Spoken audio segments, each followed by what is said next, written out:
WNRV 108.1.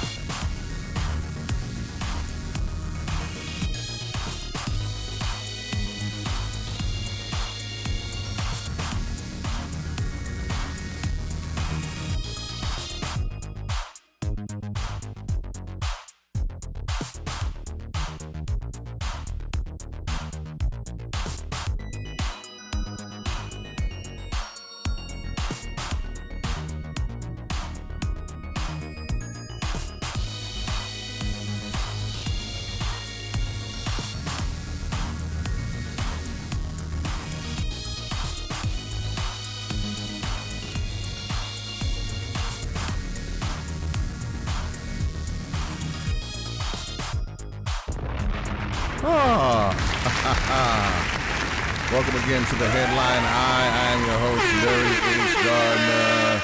The H stands for is getting a little bit heated. It's nice little 55 to 60 degrees here in Cleveland, Ohio, and we did have daylight savings time.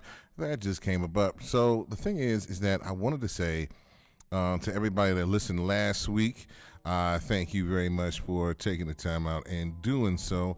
And also to those who suffering a little bit from daylight savings time because they hit over the weekend, well, it is what it is. But we got some things to get to. First of all, the funeral of Reverend Jesse Jackson Sr. happened this past Friday. Pretty much former presidents, President Barack Obama, President Joe Biden, former presidents Barack Obama, Joe Biden, and Bill Clinton were in attendance. Hillary Clinton was also there along with former Vice President Kamala Harris. The notable missing is the person at 1600 Pennsylvania Avenue is Mr. Trump. I will not use president in the same sentence as that man. I refuse to. You can call me a hater, but I don't care. Also not in attendance with President Obama was Michelle Obama. She decided to stay. As you know, that Michelle lost her mom a year ago, so Godspeed to her. I understand that, not going that. But with everybody talking political and things of that nature, there was certain stuff that happened on the internet that Reverend Jesse Jackson Jr., who was also Jesse Jackson's son, who was also in the state senate for Chicago.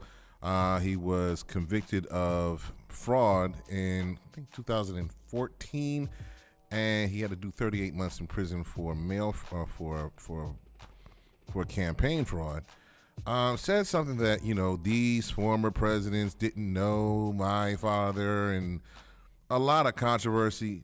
Listen, to anybody that has lost parents, I've lost both in the past 2 years, my mother and father. So I understand that there may be some emotions involved, but sometimes, you just gotta, I understand you want to make a big press conference, and you want to do everything, and people are siding with him. They shouldn't have been political. They shouldn't have been this, and everything else like that. Of course, Reverend Jesse Jackson, the new Donald Trump, as well as everybody else in there. And there was and a lot of people are mad about what he said, because remember when Jesse Sr. was alive, that when Obama was first president, after a while, Reverend Jesse Jackson went on Fox News and said some not so nice things about former President Barack Obama. Listen, guys, I understand that there may be some animosity in the African American community for former President Barack Obama because you felt like he didn't do enough for African American people. But he's not president no more. Calm down. Chill out. Shut up. You're not president no more. Stop hating. Just because you couldn't do what he did, that means be president in the first place? Shut up. Now, y'all want to listen, if you want to be mad at everybody. I don't get no stuff, but y'all disrespect Obama, call Michelle a man, but then y'all want to kiss Donald Trump's behind. Make that make sense to me. And he the one screwing up the country, getting us into wars and all that with Iran. This war is going to cost us like $30 billion. It's going to take more than 10 weeks. And y'all not, praise Trump. Stop it. especially you black folks out here, and I know who you are. And please stop with all the stuff that you hear off of YouTube from white supremacy. Just stop it. We got bigger issues. Bigger issues. Before I bring my guest on, there's a contrast in the city in the state of Ohio, in the city of Cleveland, period. Well, Cleveland, Euclid. So I made a rant last week about the two girls that were found in suitcases over on the east side of Cleveland. The mother was arrested. Miss Henderson was arrested, in charge with the murder of her two daughters. Both of them were split, half sisters that were found in the suitcases, unalived, unfortunately. I am upset about it as a parent, but I'm also upset that if there were any reports that one of the fathers wanted to get the children and there was nothing done about it, then everybody should go to jail. Everybody should lose their jobs who dropped the ball on this. These girls should still be alive. They should still be alive. They're babies. They're 8-year-olds and 10-year-olds. There's an 8-year-old and a 10-year-old that should still be alive right now. Child Protective Services didn't protect a damn thing when it came to these babies, period. And it gets on my nerves, and then somebody want to criticize the father for making a statement. Listen, if you have not been through the juvenile court system before trying to get custody of your children, you shut the hell up, because you don't know how hard it is, how backed up a law that it is. Now, fortunately, me and my son's mother had a great agreement. We had to go to the courts to hash it out, but we already ironed it out and everything else like that. But for those who don't have, which the other parent is making it difficult or moving or whatever or however it goes, and all y'all want to do y'all quote unquote private, a little bit, what is it, CNI, private eye, wherever it is, stop it. You don't know what happened with this particular person, with everything that's been going on as far as this. And then the thing about it is but the bottom line is that if the mother could no longer take care of those children, she should have gave them up, period, point blank. They should still be alive. Now, whoever knew about it with her also should be in jail right next to her. Grandmama, friends, whatever, you are an accessory to murder. Thank you very much. I don't want to hear any more about it. This is my show. I'll say what I want to say. I'll have who I want to have on, period, point blank. The bottom line is that whoever knew about it should still, whoever knew about it along with her should be locked up with her with a bail bond that high. And a lot of people say, well, why did she get bail? Well, $2 million is cash free. That means you got to come up with somebody got to come up with $2 million. I don't think nobody's coming with $2 million for Miss Henderson. But on the contrast, on the other side, Amber Hines, she is the woman in Euclid that lost her life to a fire for getting her children out of the fire. And to Ebony Gratonte, that's your cousin, I send my prayers out to you and your family. Unfortunately, what I read today before I just got on air is that her 18 or 19-year-old, like her 18-year-old son, Jalen Warren, is now being charged with the murder of his mom and the fire itself. So hopefully this is not the business. They already suffered enough. I mean, she risked her lives to save her children, and now he's being charged for it. And I know he feels bad about his mom. You know, it might have been well, I'll keep you posted if there's anything going on. So Mix Lexus is in the building. The Human Tree Rex is in the building. Listen, it's a nice day. It's gonna be a nicer day. Remember the resurrection from death to destiny at the United Chapel over there on Superior in Cleveland Heights. I play the voice of God. Tickets are on sale.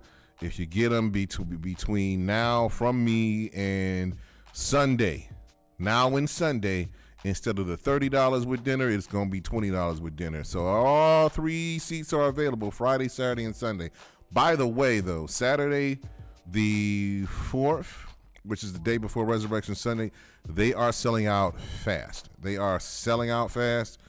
So we do have Friday and Good Friday and Resurrection Sunday open, the 3rd and the 5th, but Saturday the 4th is selling out fast. So get your tickets now. Oh, Miss Lexus said she got her ticket. She got her ticket when the Cavs was here. Smart woman. So, Miss Lexus is in the building, so we're going to introduce our guest right now. So, T-Rex, please play the entrance music for our guest at this time.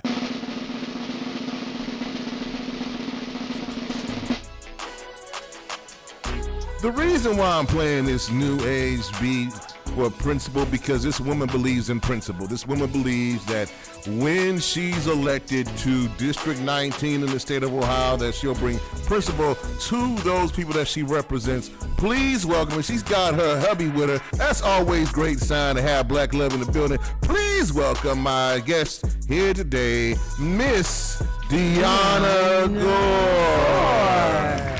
Hello. How are you doing? That's good. So, I had a question for you. Why you want to run for state rep? No, it's not really. It's a short story. Like many of us, a lot of people are fed up right now. We've got people that have housing insecurities, food insecurities. We've seen the whole dilemma with SNAP benefits.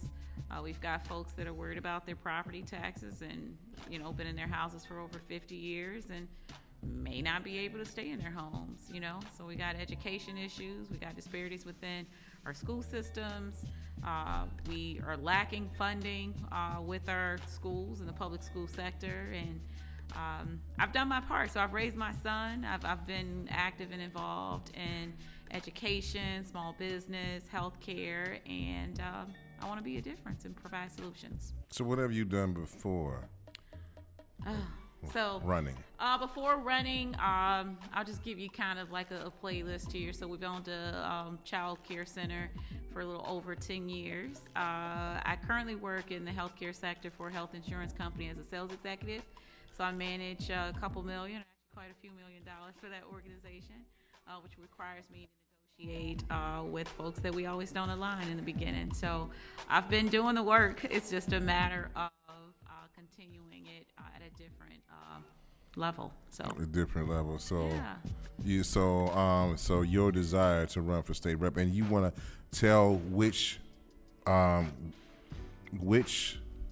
District 19, which cities it represents. So I'll try to say it really quickly here. We got 20 cities, Go ahead. thanks to gerrymandering. So that would include Mayfield Heights, Pepper Pike, Moreland Hills, Chagrin Falls, Hunting Valley, Solon. There's a township within Chagrin Falls that we have as well, Bentleyville,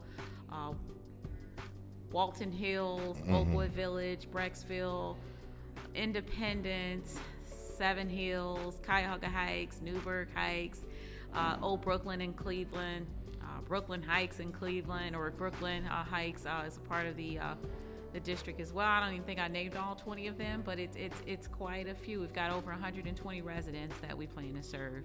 120 residents. 20,000. 120. Yeah. Oh, to say like it's like 120,000. It's like yes, you got sorry. Yeah, 120,000 residents that you're going to serve. So, what's your plans when you're elected? What's your plans to go down? What you're going to do when you go down to the state?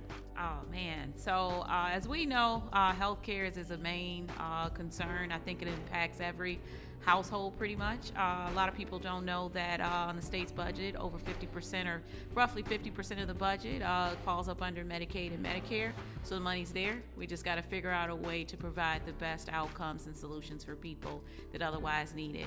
We've got small businesses, unfortunately, that have to go through a shitload of red tape in order to gain access to seed money, working capital, healthcare. We got over 500,000 businesses or business owners that received the Affordable Care Act stipend. Unfortunately, lost that December 31st. We thought we had a big comeback where at the federal level, they passed it at, the congressional level, but it unfortunately has not passed yet with the Senate. So we got folks that have had close to 100, 200, 300% increase on their premium. And otherwise, they probably won't be able to have health care. So they got to figure out how they're feeding their families, pay their bills as a business owner, and also figure out how to stay healthy. So those are things just to start that we'll fight for. And education, of course, is most important. We've got 2 schools within our district, Solon and both Independence, that have school levies. And it's not just Solon and Independence. I want to make that very clear. So we've got some schools that are in Cleveland that are on our list of schools. Cleveland, as we all know, has closed a number of schools, right, abruptly. So oftentimes, when schools lack funds, this is the result of kids not receiving the best outcome that they deserve. So these are just some of the things probably within that first 90 days that I would like to hopefully attack, as well as property taxes, because we all have them. Exactly. Ms. Lexis, you want to ask a question to the candidate here? Yes, absolutely. Ms. Gore, thank you for meeting with us today. Now, I do want to ask you a question. What would you say would be the most courageous or the most boldest thing you've ever done in your position of power with all of the opportunities and duties that you profess? I'm going to say being a business owner. So as we owned Daycare Center, our annual budget was $350,000. I always tell people we started our business with no loans, no seed money. We just figured it out. I always say, with all due respect to my homeboy Jesus, he made all things possible. Right. Homeboy Jesus. And, with that, though, we were more community-based. We had a great percentage. It was a great percentage of private pay as well as Title 20. Title 20 would be the voucher system that allows for people that otherwise would not be able to afford daycare to send their kids to daycare. The problem is that we have households of working class folks that don't necessarily qualify because the income threshold is not real. It's not realistic. You got people that's paying for child care and still trying to figure out how to pay for their mortgage. Same rates, right? So I got a niece that's paying $1,700 a month for daycare. Makes no sense. But we were able to, in this case, like you wear multiple hats as a business owner. You got to figure out how to keep the lights on. When people aren't able to pay, you got to figure out how to manage and budget. Sometimes you're a counselor, for your staff or your parents. We worked a lot with the USDA with the lunch program that we were able to offer, which we eventually expanded out to the community. So I always say that's the hardest job I ever had. And a lot of people think go into your own business. You don't want to work for corporate America, but that is probably the most impactful but yet tactful position I've ever held. You are responsible for people, your staff being able to feed their family. So when the money isn't flowing, you still got to figure out a way to make it possible for them. We are responsible for young people because we were licensed from 6 weeks to the age of 12. So we're responsible for getting them prepared for school. And, as we know that the education system lacks, even at the early child care or childhood piece of their lives. So for me, that would be the big, outside of being a mom, because we can't leave that part out. But that would probably be in a leadership role, the biggest role that I had to play because I wore so many hats. And we sold our center 10 years ago so that I can be a caretaker to help my father out. Okay. But ultimately, we probably wouldn't have never left it. Actually, my husband's like, "You want to go back to child care?" It's just, I was gonna ask you that when you get your seat at the District 19, and as you continue to expand in your career, do you see yourself opening up some daycares in the future? Well, here's the thing: the game has changed a little bit. Okay. Again, red tape is the issue. We got to figure out a way to provide solutions for businesses. So until we get to a point, and there's lots of successful child care centers in Greater Cleveland, but those that have been in the game for a while will be able to tell you the changes, the disparities, more specific for African Americans or people from underserved communities. It's a bit harder for us because we lack the resources, we lack the funding access. So for me, I don't know. I don't know. He asked, I was like, it's kind of, we did it. It was a great experience for me. I still keep in touch with a lot of the kids that are now teenagers in high school. It's kind of unbelievable. This started with me. So I don't know. Like, you never know what the future holds right now, and I feel like we're moving backwards at a rapid speed in the world. And I want to keep focused on, what impact I can be to the communities that not only we serve in District 19, but for greater Ohio, because the bills, as I keep saying, that are passed or that we can hopefully fight to get passed, that will service a collective of communities, backgrounds. It's not just for my district. So when we go down there, or when I go down there, it's not just gonna, the goal would be District 19, but ultimately there's a bigger picture, there's a bigger lens, and it impacts every household in our community, meaning the state of Ohio. So I don't know what the future holds. We'll see. Everyone keeps asking. I was like, the future's now, right now for me. So we'll keep focused on now and figure out where to go. Like, again, homeboy Jesus. That's what I always say. Wherever he's gonna take me is where I'll be. So Jesus is the homie. But you said red tape. You brought up something. It's red tape. Do you think that there's more red tape now for minority-owned businesses than there was before?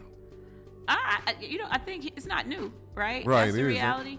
What I can say, when I think back to the era of like my grandparents, that generation, like it was thriving for Black folks, right? Or I'm not just gonna speak to the Black community. It's more specific to the underserved, right? So folks that otherwise would not have another way out. Those communities, as you see, like in some parts of Cleveland, like where they were thriving, small businesses, little stores and shops and barbershops, hair salons, that's changed when you bring it up to now. So there's lots of successful people that are in business now, but the reality is it's harder for us to get that jump start. It's harder for us to go and walk into a financial institution and say, can I get a $200,000 loan? There's programs like Jumpstart in Greater Cleveland that do a phenomenal job at making sure that they try to at least get that seed money going, but that's not enough. So you get the $25,000 reward or whatever the reward would be if they go through these pitch programs. It's barely enough to open the doors. So a big part of your plan to help relieve the businesses for some of their hardships is to get us more funding. Absolutely. Okay. So that's one of the top things that we have here. I actually have kind of started the work now. So I've kind of put out a playbook, if you will, for things that I would like to see. Small business and growth and development within the district would be priority. Without small businesses, they are a part of community. I know we've got a lot of the big box organizations like your Targets and your Walmarts in certain communities, but it's the small businesses that we go to, that we shop at for like if you want to go get something like a sandwich or a salad or a beauty salon. Like, these things are a part of what we need to do every day, our daily lifestyle. So hopefully we can get the money for them. So my goal would hopefully be to create a program for small businesses where there's no necessarily red tape, but there is a process and policy. So they would, in this case, be required to go through sort of like a business coaching session, if you will, to teach them how to manage money, because that's super important. We get so many people that engage in business but don't necessarily know how to manage it. So once they complete the program, if this would be like my grand idea here to come to life, we would be able, as long as they're qualified, to at least get working capital, seed money, $100,000 or so, to be able at an affordable interest rate. Like, all of these things matter, because I can't pay a loan on something that's 18% interest, right? So ultimately, we give them some time to kind of set up. So if there is a period of time, like 6 months or so, to allow for them to get on their feet as a business, that's what I would like to see, because I did it. So it's like I told my friends, I tell constituents when we're out there, for us it was tough those first few years, right? It's kind of like, how you gonna keep the doors open? So we want to give small businesses or people that are looking to go into that space of entrepreneurship the opportunity to walk in with no questions as to if they're going to make it to that 10-year anniversary. So I'm hoping I can get the other side to agree. I'm excited. I'm about to open a business now. Yeah, let's get it going. Yeah. So I'm gonna come up with something. Yeah, it's not easy, but we're gonna figure out a way. And even for the businesses that are existing right now, we gotta figure out ways to help them keep their doors open because it's not easy today. Right. Yeah, you talk about the disparities down there, but there's a disparity down in the State House. Of course, there's the 99 seats, and most of them are taken up by the Republican Party. How you, as a Democrat, would sway the tide to get some of your Republican friends to agree to help out, minorities and disenfranchised folks? So we're gonna be allies, right? So what I always say is that you got to meet people at where they're at, right? So if we agree or disagree, you got to first of all build relationships. Anything that we do in life is about relationship building. We may have differences, but ultimately when you start to build a relationship or rapport with individuals, it makes it a little bit easier in those uncomfortable moments. But most importantly, I'll use healthcare for an example. I think I just mentioned this the other day. Everybody has an aging parent. Everybody's got a grandparent that we're caring for. We know of family or neighbors that have disabled children, right? So ultimately, if there's funds available, as I mentioned probably earlier this week, for CMS, that's Medicaid, Medicare, it sits at half of the budget for the state. So why do we have people that have inadequate care? So we got to just figure out a way to come to a common ground, because I guarantee you someone on the other side has a mother, a grandmother that may need, a lift in their home, or, may need nursing services to come into the home. You meet people at where they're at. And when you meet people at a point where we can align and agree to say, oh my God, I've been through that, or I've got a cousin or a sister or a brother that's been through it, they tend to want to get the buy-in. So you got to figure out a way to get people to buy in, but it's by meeting them at where they're at, selling the story. In other words, for me, you try to just, let them know how it impacts community and how it more so impacts their life. And when people see like, oh, it impacts me too, it impacts my household. Yeah. It's oftentimes a no-brainer. Let's figure out a way to get to the best solution, opposed to sitting up, not wanting to work together because you're too busy worried about, who's winning. This isn't about party at this point. We got people starving. So we got to figure out a way to make it work. And you'll be surprised. I think we're going to see some waves as things go on, especially under the current government administration. It's trickling down to the state, and we may see some different outcomes, I think, just based upon where we're at now. Exactly. All right, we got to go to our first break, but before we do that, campaigns cost money. So also campaigns need people. So how can people donate to your campaign, volunteer to wear one of them Dionna Gore t-shirts and everything else like that? How can people reach you, period, to volunteer, donate, and everything else? We've got a wonderful website. You can visit at www.gore4ohio, and that's FOR for Ohio. And we're also on Instagram and Facebook at Gore #4 State Rep. So there's links on there for both donations, volunteering, as well as how they can get involved. You can learn all things about the Gore campaign, and I encourage those to check us out. We need volunteers, and we certainly need money, but we need volunteers as it's time we've actually been knocking on doors, so please help. We're happy to welcome you into our space. Exactly. And your primary, you have a primary, correct? Yeah, super important. So it's May 5th, Cinco de Mayo. I tell everybody, go vote first. And then go have yourself a margarita, a virgin margarita, if you are a non-drinker. So please vote. That's most important. And those that have school levies, even if it's not in District 19, please vote for your school levy. Exactly. All right. We'll come back. We'll take a short intermission. When we come back, we'll talk about Dionna Gore, our guest here at this particular point in time, and some other weird stuff that's been going on in the city. I swear for God, I'm like... WNRV 108.1. Ladies and gentlemen, this is what Cleveland needs, wants, and has been waiting for. Shawnee Mack and DJ Ellery present The Experience, Cleveland's first annual R&B Hip-Hop Gala. We moved the date to Saturday, March 14th at the OR Venue Cleve, 4700 Lakeside Avenue. Red carpet photo shoot at 7 p.m. Event ends at 1 a.m. 30 and over. Formal attire is mandatory. Tickets $50 for single, $90 for couples. Early ticket purchase is strongly suggested. Tickets also available at the following ticket outlets: Diamond Cuts Barbershop, 5139 Superior Ave. Fashions by Fowler, 13226 Shaker Square. Mr. Albert's Men's World, 618 Prospect Ave. Call DJ Ellery at 216-254-5909 or Shawnee Mack at 216-235-4296 for more information. Check it out, Cleveland. We changing the game with this formal wear event. Early ticket exclusive table purchase is mandatory and strongly suggested. This is WNRV 108.1. What do you get when you take two witty nerds and two of the best pair of hands since Techniques 1200s, or better yet, Grandma's fried chicken, macaroni and cheese, and greens on Sunday after church? Hallelujah! Then for dessert, the dopest blend of classic R&B and hip-hop joints, all whipped up in one big sexy mixing bowl. You know what you get? The Party and Bull Show. That's right. Heard 7 days a week.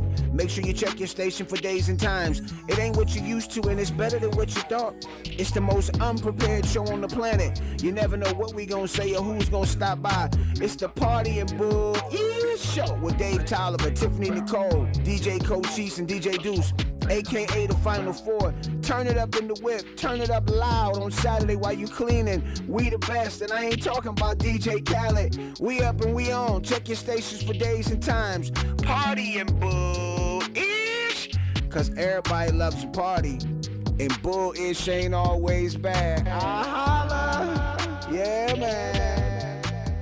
This is WNRV 108. On the headline, I honor DJs, WNRV108.1.com. Getting your nerves right now. Guest is Dionna Gore, who's running for State Rep District 19. So if you didn't do the daycare thing, if you wasn't for running for state rep, what is the passion? What do people don't know about Dionna Gore? Oh, it's funny. So we just kind of talked about this on the way over here. A few people know. So I have a hobby turned. I'm not even gonna call it a hobby. I will say I started by way of my grandmother when I was a young girl. She would do flowers for the church altar. Every Saturday we would go, and actually the florist is still on Carnegie Avenue. And we would get the church's flowers and take them, and she would put them up there. So we did a lot of gardening together. So a lot of people don't know that I am also little baby small business owner right now for a floral company. It's called Lemon Bee Bloom. And it started out kind of as therapeutic, right? Like I enjoy doing it. And then someone was like, you should do it. You're so great. Like you should charge people. So last year was kind of birthed as a small business. We work it out of our basement. And I haven't had time to do it since this campaign has started. Right, exactly. But it gives me great pleasure. We've had some pretty great opportunities to work with Nordstrom on a brand deal through the flowers. We've done some work with Provider Ride. We do their flowers for like if their employees pass or have family members that pass away. So I don't know, like, it's a hobby, but it's, brings a little bit of revenue. So I just share with somebody, like, when I retire, it'll probably be my full-time gig. So, that's what's up. So your husband is here. Yeah, Norm. Why don't you shout him out? Because simple fact of the matter is, it's like, because you need support in this way. Absolutely. Shout your husband out. Black men don't cheat, period. So shout him out. So he's always on videos on the Instagram and Facebook, but I call him Norm. The Norm is what I usually go by. So shout out to Norm. My husband is been amazing throughout this process. Everything that I always say we do in this case, we try to be supportive. You always need a team player, so he's knocking on doors, probably more doors than me. He walks a lot faster than I do, and he's just been a great supporter. And a lot of folks at the Dem clubs, it's to the point now where they ask, like, where is Norm? Right, exactly. Norm, like Cheers. Yes, Norm like Cheers. So how did y'all meet, first of all? So we've been together since high school. What? What high school you graduated from? Yeah, homeboy Jesus again. But no, we've been together since high school. So we've been married. It'll be 23 years this year. That's amazing. Thank you. Like people break up into Y'all still glowing, looking happy, Exactly. not wore down. Oh, hey, sometimes, I think, I always say relationships, and I know it's a total side topic, but relationships, marriages, they go through seasons, just like friendships. And, it's what you do with what you get as and where you go, where you land. So what high school you graduated from? I went to John F. Kennedy. I'm a proud Fighting You were, Eagle. what year was that? I graduated in 1997, the old JFK. And Wait a minute. Hold on. Do you know a Sharisa Gardner? Gardner. I know a lot of Gardners. Sharisa Gardner. What year did she graduate? 97 or 95. Here's the thing. So if Sharisa, if you're out there, I don't remember, please don't. That's my sister. That's why I'm asking. She I graduated. probably do know her. You gotta show me a picture of her. Yeah. A lot of my friends remember everybody we went to school with, and I got a visual. Like, look, show me a picture. I gotta show you. Yeah. Like, also my cousins, Stacy and Tracy left. Oh, those are my girls. Like, Yeah, I love those Stacey my and Tracy. cousins. They So, grew yeah. up, they grew up around the corner from my husband. Yeah. So I had Stacy on the show. I guess I inspired her to do her own stuff. Yeah, so. she was doing radio for a while. Podcasting for a while too. Yes, she was. So she actually has been on my show back in July a couple of times. But yeah, it's it was one of the funniest things. So you have the inspiration to run for this position. But the thing about it is, what is the downside of campaigning? Oh, let me tell you. Okay, go ahead. Say A lot of long days. My voice is probably a little scratchy today. It's a lot of late nights.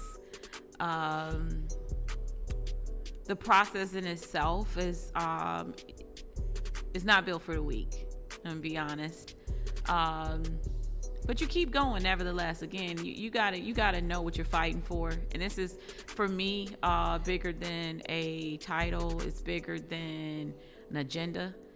So especially now, people need to check agendas and whatever they're chasing at the door. So that requires a lot of dedication, a lot of hard work, and you just gotta realize who and what you're fighting for. So if we can get past that part of, I always tell people just in life, what is it that you want to do? You looking for title, you looking for money, like what's the agenda? But we're at a point we got to get past that, because ultimately we're going to represent people that are struggling. Exactly. Even in District 19. So I want to, just say that if I can, like our median income in the district is $89,000, but you'll be surprised with the stories that we hear from households that we're knocking on. So it's the issues don't just stop in certain neighborhoods. It's everywhere. Yeah. Yeah. The thing about it is like you have to, if you get that nice house out in the suburbs or wherever at, it's not getting it, it's keeping up with it. So, Miss Lexus, you got something to ask Mrs. Gore? Yes. So when you're not campaigning and being a superhero and a business lady and a wife, what do you like to do purely for fun? I'm kind of a square. So I have a son, he's 22. I like to visit him. He lives in New York now. Okay. What are some fun things or places you visit in New York? Oh, geez. So I'm an eater. I like to eat. So clearly, she didn't say foodie. Right, She said eater. Right. I like, we tend to frequent a lot of restaurants in New York. It's a very artsy city. The culture is amazing there, right? Like, so you can just walk out. I always tell people, first visitors, if I know people that are visiting, or, you know, folks that we have that live here, like, I'm going to New York for the first time. I'm like, take the subway.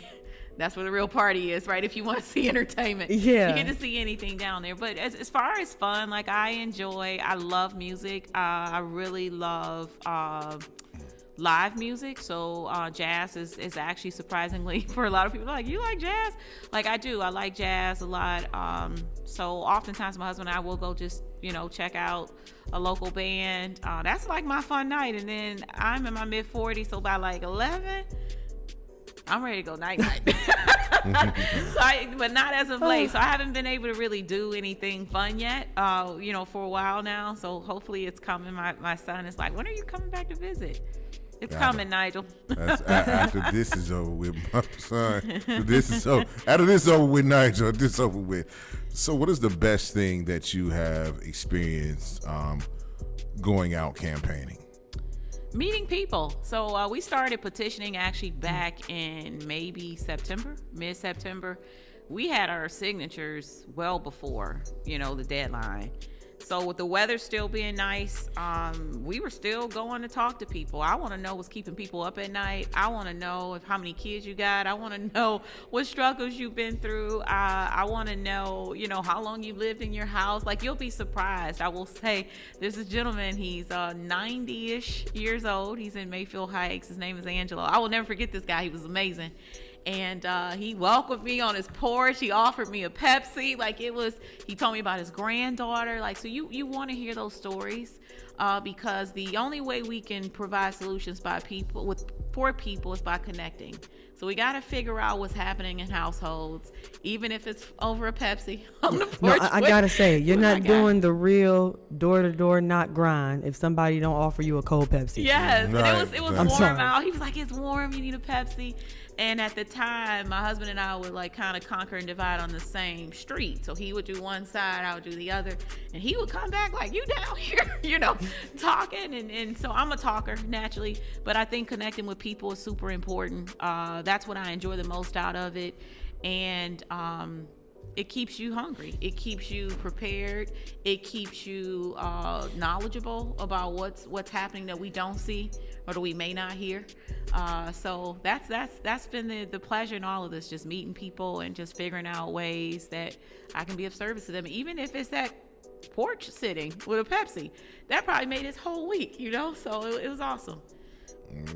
And if he was 90, he don't get a lot of visitors, so it's probably, you know, somebody knocking at his door with sharing a new perspective. You probably got another voter. Speaking of voters, when you do win, what does the first 30 days of your administration look like? So again, the focus is education mainly, healthcare. We're gonna get to work. Like I'm gonna be a freshman, so whatever committees they put me on, I'm ready. I'm gonna be ready to fight for District 19. I'm gonna be ready to figure out how we can provide the best solutions for people. But most importantly, I think it's important to report back or in some way come back to the people to help you get there.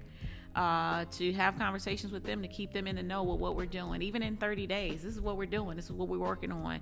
You know, for the family in Solon that I met with a $6,000 medication spend, I'm fighting for her. Like, how can we figure out a way where in this case, you know, they've got a high deductible, so that first $6K, that first medication spend is part of her $6,000 deductible. These are the folks we're fighting for. And as I mentioned before, 50% of the budget, slightly over 50% of the budget is Medicaid, Medicare. How do we make this happen when somebody's retired and still got an ACA plan that's not working for them? Well, we got to fix it. Exactly. Well, since we talked about administrations, we have a governor's race, of course, and we have all that. And the current administration, what is your criticism of the current administration right now? Here's the thing. I think we have to keep people first. And again, for me, I'm a proud Democrat, but ultimately, it's not about party at this point, right? Yeah. We got to figure out morals, values, all the things. Our current leadership, I think, statewide. That's what we're talking about here, Larry, right? We're talking about statewide and federal. I refuse to even think about what's happening at the federal level right now, because it's not a lot that we do as state legislators to, fix what's going on in D.C., right? But what I need people to start paying attention to is what's happening in our own backyard, right? So the money trickles from D.C. to help us to be able to fund these different programs. The money's here. We got to figure out a way to hold the right people accountable. It's no reason why, schools, again, have disparities and they're not able to provide the resources and education for kids and educators. And we got a state that's sitting at a $6 billion rainy day fund. And I'm not saying the rainy day money should go towards that. But in the event that we can fund our charter schools a ton of money, like millions of dollars, we need to invest in our communities. It should never fall on the taxpayer and their taxes to figure out the best solutions for our education system. That's real. So, I don't per se have any judgment against the current leader of our great state of Ohio. It's just going to take the right people to kind of conquer and divide. Like, how do we provide solutions? So we can have differences. We can, have an opinion, different opinions. But it's ultimately about providing solutions. Right. So we got to I keep saying follow the money. You follow the money, you get the solution. Exactly. So it's again about relationship building. We got to fix this thing where hopefully Amy Acton will get the win. We'll get it done instead of the Trump Muppet. Yeah. So I said it. I'm not taking it back. Y'all know how I feel about the current administration and his slur of a wife. So. Whoa. I know it's low, but I can go lower. I don't want to because I guess we're gonna keep it high. We're gonna keep it high, like the former first lady. When they go low, you go high. Right, exactly. At the end of the day, but again, I think it's about we got to figure out a way to come to a common ground, right? So for me, it's not about who's who and what side we're on. It's at the end of the day, we are moving backwards at a rapid speed every day. So how do we provide the best outcomes for people that go to work every day or that are retired that have to go back to work, because they can't afford to live every day? So and it's bigger than us. It's bigger than an agenda, and hopefully we can get some resolve in the event that we again build the right relationships and hit people where it impacts their household. Facts. So the thing about it is, like, you're running for this campaign, and you got a primary, and early voting will start in April. April 7th. April 7th. Primary is May 5th, and then you can register to vote now. Ending is April 6th. The day before. And then you start, and you can go down early. Early voting starts April 7th at the Board of Elections. You already know that they moved to 1801 Superior Avenue. For those who have not been paying attention. By the way, I'm going to give a shout out to your girl, Miss Angel Washington. I hope you and Will have a safe trip and fly back and be safe and sound. And I'll see you sometime soon. Period. So, who are your role models as far as, just anything, politics, anything that you look up to as far as strength? So, Michelle Obama, of course, top of the list. Kamala Harris, again, secondary. Political, right? We'll speak to folks that I don't know, but they're poised, they're polished, they're smart. They get done, right? Ultimately. Yeah. And for Black women, it's difficult, or we often don't see women of power that do it so gracefully and well. So nobody can tell me that they're not my aunties in a joyful way. But ultimately, those two ladies in the political space would be folks that I adore and I look up to and I admire.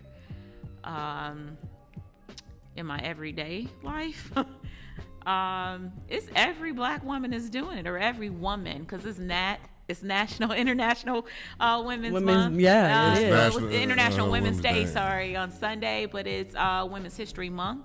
So every woman out here that is doing it inspires me every day. Just in your talks of, the things that you're inspiring to do. Thank you. That's inspiring. So we got to learn to support and uplift women. We got to put women in office. We got to, I don't know if you know, but more specific to African American women, we are the highest ranked unemployed at the executive level. This year alone, we're up to like 7% from 4% last year. So it's real, right? So we just got to learn to go beyond the credentials. So we can come with all the added value, all of the education, all of the experience, but sometimes we don't get the deserving credit, or we got to go 10 times harder as women. So for me, shout out to every woman this month that is doing their thing, no matter what their space is. If they're, entry level, mid level, exec level, like, we are doing it. And shout out. Shout out to everybody that's doing the thing. I appreciate that. And it is International Women's Month and National Women's Month. In March, we started this, and I appreciate you for being a phenomenal woman to interview, and Godspeed to you. So again, do you have, like, if somebody wants to run, before we get to your campaign and everything else like that, if somebody wanted to run just for anything, what would be your advice that you would give them? This is your first campaign that you're running, correct? Correct. So I'm first timer. Know what you're doing it for and know why. Right? Again, when you are running for any office, even school board, executive committee member, check the agendas at the door. We got to figure out ways to provide the best solutions for people. The same for the week at the end of the day. But I want to encourage people. I tell people this all the time, my friends and family, or just random folks, get involved. Figure out ways that you can be an ally or an advocate for your community, even if it's not running for a seat. We got to be able to be a part of our community in order to be able to see the greater outcome in the community. If you think, again, back in maybe our parents' days, or even before in our grandparents' days, there was a different type of drive with people. And we just got to get back to that point. We were driving, we went to a fundraising event today. Shout out to Gabe Crenshaw. She's running for House District 18. Right. But we went to her fundraiser. We got off on 9th Street, and there's a 10 city. You know what I mean? Like, at the end of the day, there's work to be done. That's all that I'm saying. So if you're a council person, if you are an advocate for your community, keep pushing. And if you're thinking about it, do it. But if you're gonna do it well. That's my biggest thing. Check the agendas at the door. Let's figure out how to service the people. That's what's up. So give your campaign information again, period. All right, so on the socials, I am Gore, number 4 state rep. That's both on Instagram as well as Facebook. And my website is www.gore4ohio.com. And I want to just mention this very quickly. We have a fundraiser that's coming up on the 29th of March. It'll be at El and Solon. Please, if you are in the neck of the woods, please feel free to come by, guys. Yes. But it's for your listeners as well. It's a fundraiser.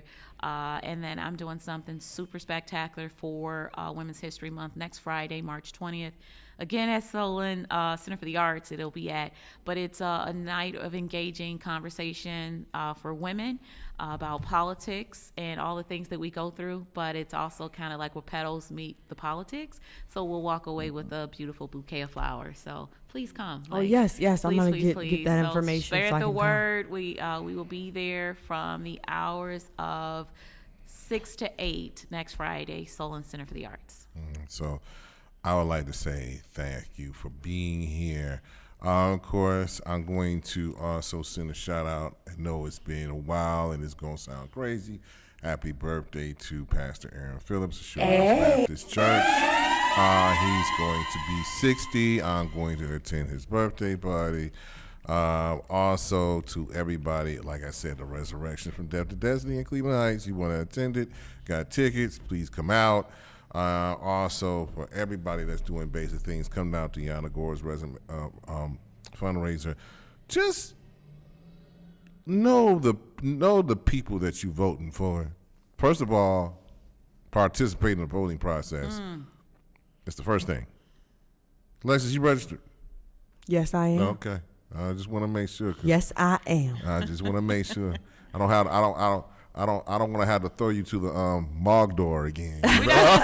Here's the thing. For those that are not registered, don't be shameful. Please just get registered and exercise your right to vote. I think that's super important. We got so many people that think like they're, shameful, all the things. Please just go get registered. Please vote. And as Larry said, I'm an ally and an advocate. We will not have greater outcomes unless we get engaged. So thank you. Thank you very much. That's what I want to hear. That's what I want to hear. Get engaged, period. You got to decide before somebody decides for you. All right, so I'm going to leave on this particular note because of the simple fact of the matter is I am upset. And I'm upset about those little girls. And before we throw stones at Councilman Polenzig, Mayor Bibb, City Council President Blaine Griffin about everything, before all you keyboard activists get on the line, let's just say this, is that like sometimes things bad do happen to great people, but they shouldn't happen to little children. And the systems that are in place, the people that are hired in these systems need to do a better job. The police failed this people. You don't get to blame anybody who's sitting in an elected seat unless you try to help this poor family, period. We also have to remember that no matter how bad it gets, we must remember the heroes like Amber Hines who saved her children from that fire and sacrificed her own life, and other people. For every person that has done something horrible, there's also great people that have done something great. So we can't just remember how bad things are, but we have to remember how great people can be in moments of triumph, in moments of tragedy. And I got to give a shout out to that man who found those girls. I know it's a trying time. I forgot his name, period. But him and his dog. So that found those girls. And shout out to you. I know it was like you need a therapist, bro, for finding it. I don't know what I would do if something would happen. But could we all try, especially parents, in this trying time, in this political terms of turmoil and shakiness, can we at least help one another out, especially those with young children? Lexus is a mother. I'm a father. Dionna is a mother. Her and her husband are parents. The black family needs to stick together, especially in trying times like these. Because let's not let, like the thing about it is, let's not let what happens to those little girls happen to another family. Period. Mm-hmm. Amen to that. If nobody tells you that they love you today, I do. Shout out to Dionna Gore. Shout out to everybody here. We're going to go out with something special at this particular time.